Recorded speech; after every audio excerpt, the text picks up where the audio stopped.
ज्या बाई मुलुंडचा HD video specialist ज्याच्या सिड्या बाहेर निघाल्या त्यावर त्या चकार शब्द बोलल्या नाही, काय त्या त्याच्यावरही आक्षेप घेतील का?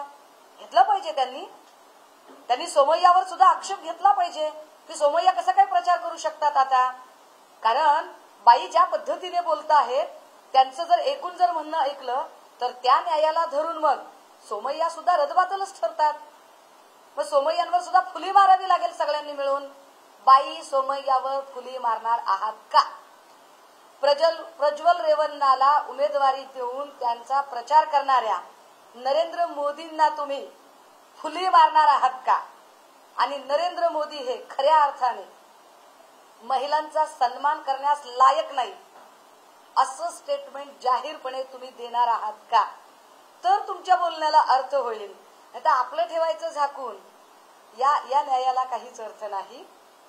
आणि हो, जेव्हा आम्ही ती सगळी माहिती घेतो, पहिली गोष्ट कलाकार म्हणून तो कुठेही काही असू शकतं ते माहीत नाही, पण मी जेव्हा माहिती घेण्याचा प्रयत्न केला त्यावेळेला ज्या पद्धतीने अर्धवट माहितीवर बाईंनी आपलं ज्ञान पाजळलेलं आहे तर त्यांना कदाचित माहीत नसेल की त्या जाहिरातीमध्ये जी कुठली महिला आहे उलट तुम्ही तिची बदनामी करत आहात, कारण तिचा त्यात काहीही संबंध नाही.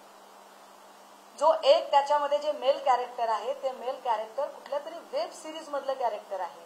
पॉर इंडस्ट्रीज वगैरे हा प्रकार इकडे भारतात नाहीये, हे त्यांना कदाचित माहिती नसावं.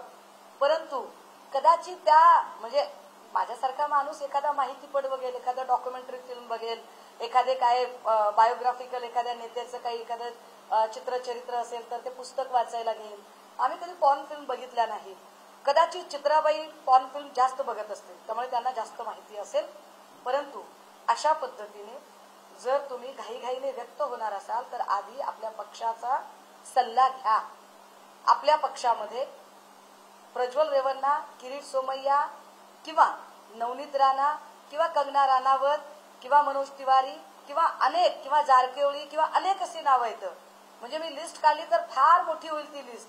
या सगळ्या लोकांच्या बद्दलची भूमिका काय आहे ही भूमिका एकदा ठरवा आणि त्या भूमिकेसह व्यक्त व्हा. अन्यथा तुमच्याच पक्षातले लोक ज्यांनी तुम्हाला गेल्या वर्षभरापासून बॅकफुटला ठेवलेलं आहे ते अजून जास्त बॅकफुटला पाठवतील. याचं भान राहू देत. आम्हाला याच्यावर काही जास्त बोलायचं नाही.